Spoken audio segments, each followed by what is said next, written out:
চৈত্রী মাসের শুক্লপক্ষের পূর্ণিমা তিথিতে শুভ বাসন্তী পূজা উদযাপিত হলো। বাসন্তী পূজার অষ্টমী তিথিতে মাকে নিয়ে চলে গিয়েছিলাম স্বামীবাগ মন্দিরে। মনটা শান্তিতে ভরে গেল।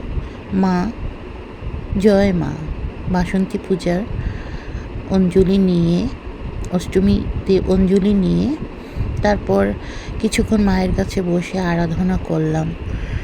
মনটা ভালো নেই, কারণ ছেলেটা বাইরে অনেক দূরে। তাই ছেলেটার জন্য প্রার্থনা করলাম, মা ছেলেটা যেন সুস্থ থাকে, ভালো থাকে, মানুষের মতো মানুষ হয়ে। এদিকে মেয়েরও এসএসসি পরীক্ষা, তাই যেন ভালোভাবে পরীক্ষা দিয়ে ভালো ফলাফল করতে পারে। সবার মঙ্গল করো মা। আবার যেন তোমাকে সামনের বছর এই বাসন্তী পূজায় নতুন রূপে, নতুনভাবে তোমার আগমন হয়, এই প্রার্থনা করি। মঙ্গল করো মা। সবাইকে ধন্যবাদ।